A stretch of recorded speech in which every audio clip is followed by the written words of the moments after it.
प्रश्न है 25 छात्रों की एक कक्षा में अंग्रेजी की परीक्षा दी और 15 छात्रों के औसत प्राप्तांक 80 थे। अन्य छात्रों के औसत प्राप्तांक दे रखे हैं 60। पूरी छात्रों का औसत प्राप्तांक क्या है? अब देखो, इसको अलग अलग तरीके से इस प्रश्न को सॉल्व कर सकते हैं। देखो, पहले 25 छात्रों ने परीक्षा दी है, 15 के औसत प्राप्तांक ये हैं, तो 15 के टोटल अंक कितने होंगे? इसको इससे गुणा कर दो। 15 को 8 से गुणा किया तो ये 120 और ये 0 था पीछे तो 1200 प्लस। अब टोटल 25 छात्र थे तो 25 में जो 15 गए, अब पीछे 10 छात्र बचे। 10 का अन्य छात्रों का औसत अंक ये है, तो कुल कितना हुआ? कुल होगा औसत गुणा संख्या, है ना। 10 गुणा 60 करेंगे तो 600, ठीक है। तो कितना हो गए? 1800। 1800 जो आए हैं वो 25 छात्रों के आए हैं, तो पूरी छात्रों का औसत बताना है, तो राशियों का योग बटा राशियों की संख्या करते 25 का भाग दे दो। तो भाग देते तो कितनी बार गया? देखो, 25 7 होता है 175, फिर 5 से इस पर रहा 50 हुआ, तो 25 दूना 50 यानी 72। एक तो ये तरीका है ना।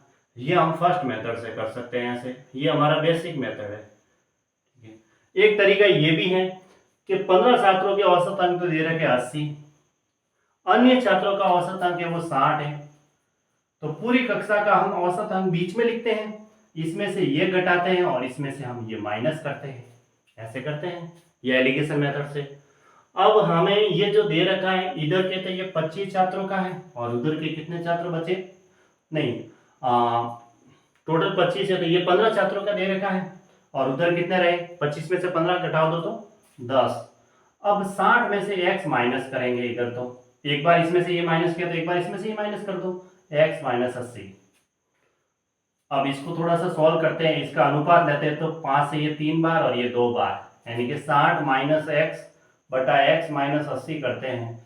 इसका और इसका अनुपात लेते हैं, तो पहले ये ऊपर रखा तो 3:2 है, तो बराबर 3/2। यहाँ से x की वैल्यू निकल जाएगी। 2 को 60 से गुणा किया 120 माइनस 2x बराबर 3x माइनस 8 या 24 240। अब 120 को उधर भेज दो, ठीक है।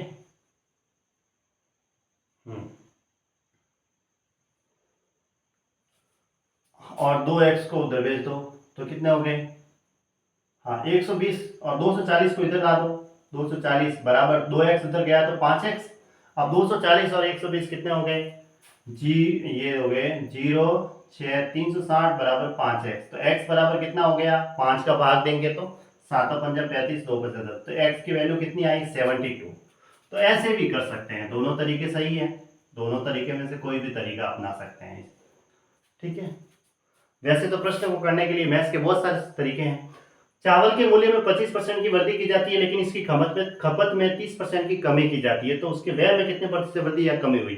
तो एक बार अगर मूल्य बढ़ रहा है तो खपत में ये कमी कर रहा है, तो ओवरऑल क्या प्रभाव पड़ा? तो हम क्या करेंगे, अगर सिर्फ वृद्धि होती तो x plus Y plus X Y बटा 100 करते हैं ना। तो यहाँ पे x की जगह तो है वृद्धि है, तो x की जगह 25% वृद्धि हो रही है तो प्लस में रखेंगे, और y में देखो यहाँ खपत में कमी हो रही है तो फिर माइनस में रख दो, -30। फिर क्या करेंगे, प्लस x की जगह 25 है और y की जगह -30 है बटा 100। ऐसे ही करते हैं x plus Y plus X Y बटा 100। यहाँ x की जगह 25% वृद्धि है और y की जगह कमी है तो फिर -30 हो जाएगा, यहाँ -30 हो जाएगा, है ना। तो देखो इधर तो ये -5 हुआ, अब यहाँ पे भी ये माइनस है, ठीक है। इसको भले आप सॉल्व कर दो, ये 4 बार गया तो ये 2 बार और ये 15 बार, तो इधर कितना है? तो कुल मिला के ये माइनस में आ रहा है तो कमी हो रही है, कमी हो रही है, इसलिए वृद्धि वाले तो ऑप्शन है ही नहीं, ये भी नहीं है और ये भी नहीं है, कमी वाले ही है। अब -5 और 15/2 यानी कि 15/2 का मतलब क्या हुआ? 15 का आधा 7.5, 7.5 और 5 कितने होते हैं? 12.5% कमी हो गई, बस 12.5% कमी यही है, ठीक है। यहाँ लिख दो, और ये यानी कि ऑप्शन बी सही है, क्योंकि माइनस के 12.5% हो रहे हैं, ये हमारा आंसर है, ठीक है। 12.5% कमी हो गई।